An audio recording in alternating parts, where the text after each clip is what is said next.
Olá, meu amigo, minha amiga, bem-vindos ao nosso hashtag OABRJDebates. Aqui no nosso programa a gente sempre discute temas muito importantes para a cidadania. E o nosso tema de hoje é o direito à educação inclusiva.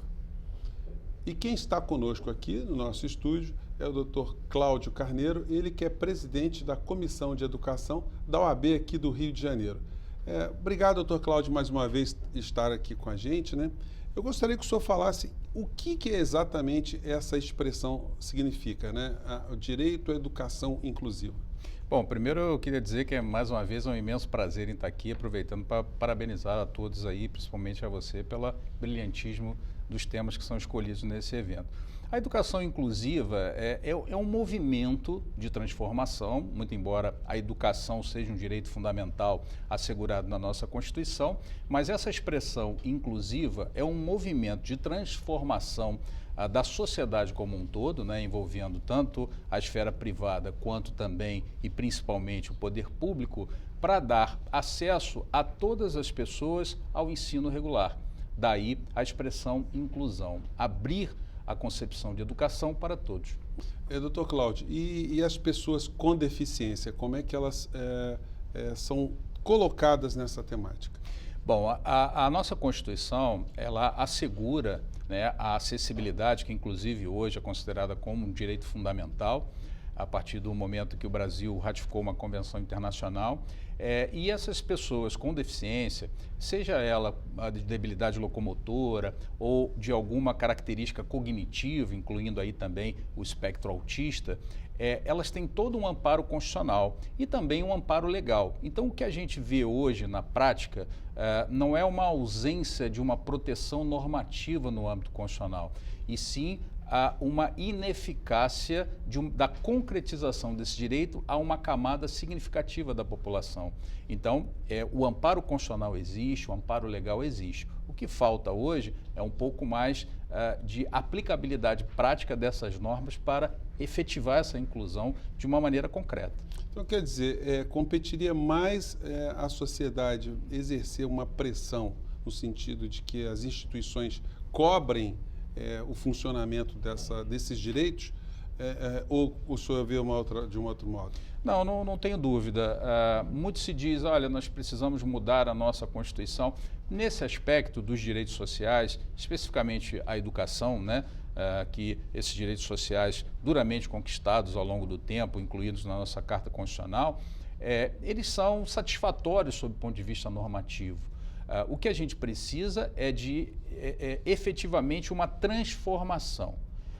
Daí essa expressão ser muito feliz, a expressão inclusão, que é de fato incluir essa camada da população não só no ambiente escolar, porque muito se fala, o ambiente escolar tem que absorvê-los de maneira digna. Perfeito, isso é indiscutível. Mas também tem toda uma questão periférica que vai do transporte, da acessibilidade das pessoas para que elas possam chegar ao local do estabelecimento de ensino. Então, é um movimento muito mais amplo, né? Eu acho que tem que ter uma parcela significativa do poder público e também da iniciativa privada no ensino privado.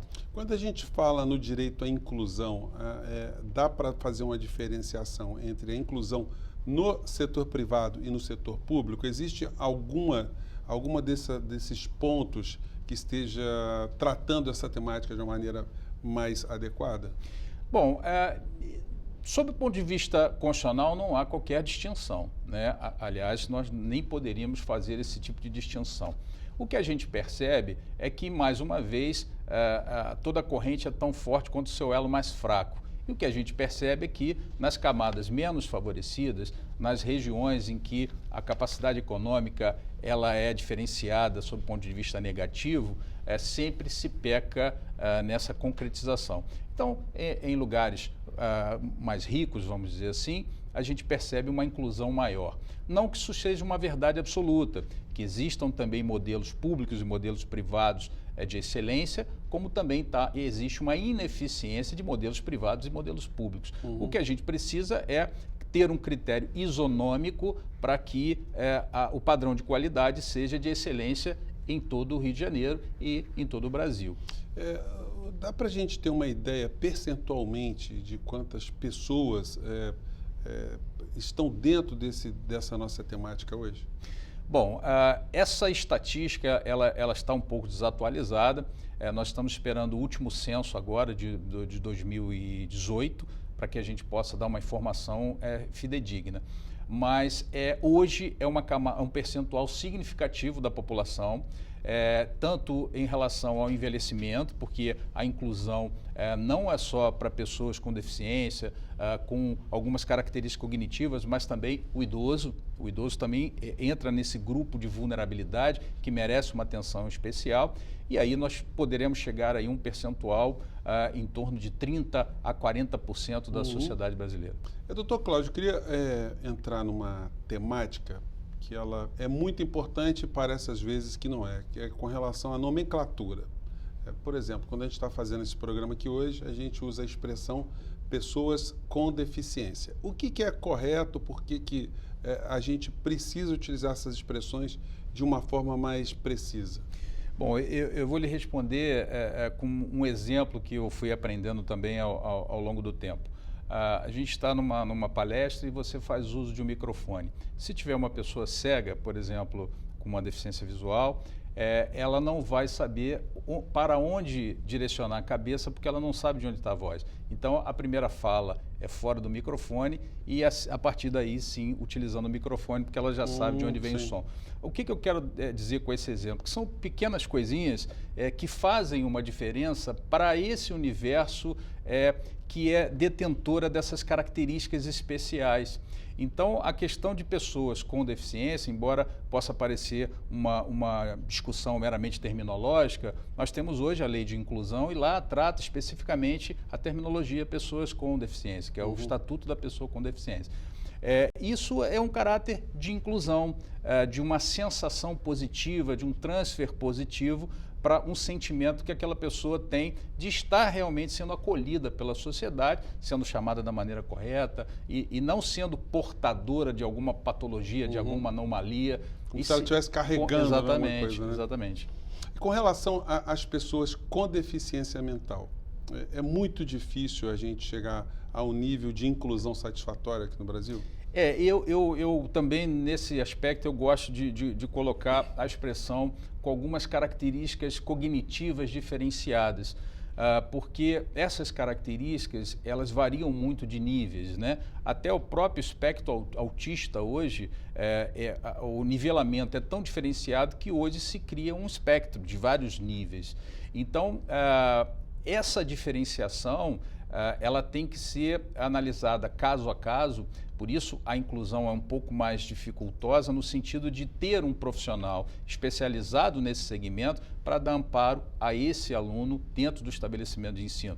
Ou seja, um professor que é formado como docente, ele não está, pura e simplesmente por ser um docente formado e especializado em docência, ele está habilitado para lecionar para um aluno que tem uma característica dessa. Daí a grande dificuldade da inclusão, é ter um profissional específico para aqueles alunos que tenham essas características diferenciadas. Quer dizer, o mesmo critério se aplica, por exemplo, às pessoas que possuem a síndrome de Down? Sim, sim.